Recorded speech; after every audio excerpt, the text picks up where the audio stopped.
ನಾನು ಪ್ರಾಮಾಣಿಕವಾಗಿ RSS 100ನೇ ವರ್ಷದ ಕಾರ್ಯಕ್ರಮದಲ್ಲಿ ಭಾಗವಹಿಸಿ ಬರ್ತಾ ಇರೋವಂಥದ್ದು. ಅವರು ಮಾತ್ರ ಹೆಂಗೆ ಬೇಕಾದ್ರೂ ಬರ್ಬೋದು, ನಾವು ನಮ್ಮ ಕರ್ತವ್ಯ ಮಾಡ್ಕೊಂಡು ನಾವು ಬರಬಾರ್ದಾ? ಇದು ಡ್ರಾಮಾನ ಇದು?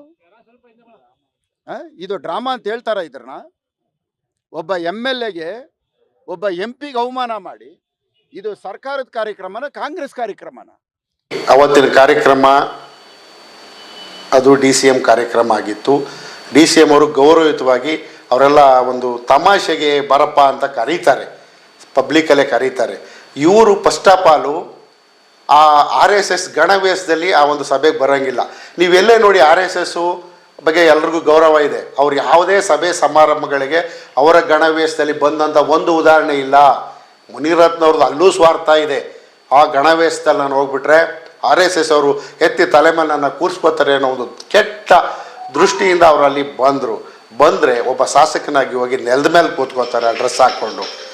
ಹೋಗ್ಬೇಕಾಗಿತ್ತು, ಚೇರ್ ಕೂತ್ಕೊ ಅಂತ ಹೇಳ್ತವ್ರೆ, ಗೌರವಯುತವಾಗಿ DCM ಅವ್ರು ಹೇಳ್ತವ್ರೆ, ಕೂತ್ಕೊಳ್ರಿ ಬನ್ನಿರಿ ಶಾಸಕರೇ ಅಂತ ಹೇಳ್ತವ್ರೆ. ಇವರು ಅದೊಂದು ತಮಾಷೆಗೆ ಅನ್ನೋಂಥದ್ದನ್ನ ಅದು ಹೈಲೈಟ್ ಮಾಡೋಕ್ಕೆ ಹೋದರು. ಅದನ್ನು RSS ಒಪ್ಕೊಂಡಿಲ್ಲ. RSS ಯಾವುದೇ ಕಾರಣಕ್ಕೆ ಇಂಥ ವಿಚಾರಗಳನ್ನ ಸ್ವೀಕಾರ ಮಾಡಲ್ಲ. ಅದು ಒಂದು ಒಳ್ಳೆ ಗೌರವ ಇರ್ತಕ್ಕಂಥ ಒಂದು ಸ್ವಯಂ ಸೇವಕ ಸಂಘ. ಅದನ್ನು ದುರುಪಯೋಗ ಪಡಿಸ್ಕೊಳ್ಳೋಂಥ ಕೆಲಸವನ್ನು ಮುನಿರತ್ನ ಅವರು ಚಾಚೂ ತಪ್ಪದೇ ಮಾಡ್ತಾರೆ. RSS ವೇಷವನ್ನು ನೀವು ತೊಟ್ಕೊಂಡು ಯಾಕೆ ಬಂದ್ರಿ? ನಿಮ್ಗೆ ಯಾರು RSS ಹೇಳಿತಾ? ಹೋಗಪ್ಪ ನಮ್ಮ ಸಂಸ್ಥೆಯ ನಮ್ಮ ಸಂಘದ ಒಂದು ಡ್ರೆಸ್ ಹಾಕ್ಕೊಂಡು ಹೋಗಿ ನೀನು ರಂಪಾಟ ಮಾಡೋದು RSS ಹೇಳ್ಕೊಟ್ಟಿದೆ? ಖಂಡಿತ RSS ಯಾವತ್ತೂ ಹೇಳಿಲ್ಲ, ಮುಂದೇನೂ ಹೇಳೋದಿಲ್ಲ.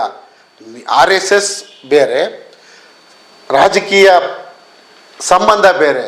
ಅವರು ಈ ದೇಶದ ಒಂದು ಸಂಘಟನೆ ಕೆಲಸ ಮಾಡ್ತಾವ್ರೆ ಹೊರತು ನೀನು ಹೋಗಿ ರಾಜಕೀಯ ಮುಖಂಡನಾಗಿ ಹೋಗಿ ಅಲ್ಲಿ ರಂಪಾಟ ಮಾಡುವಂಥ RSS ಹೇಳಿರಲಿಲ್ಲ.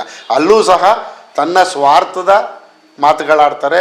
RSSನ ಓಲೈಸ್ಕೊಳ್ಳುವಂಥ ಕೆಲಸವನ್ನು ಖಂಡಿತ ಮುನಿರತ್ನವರು ಮಾಡಿದ್ರು. RSSಗೆ ಇದು ಯಾವುದು ಇಡಿಸಲ್ಲ.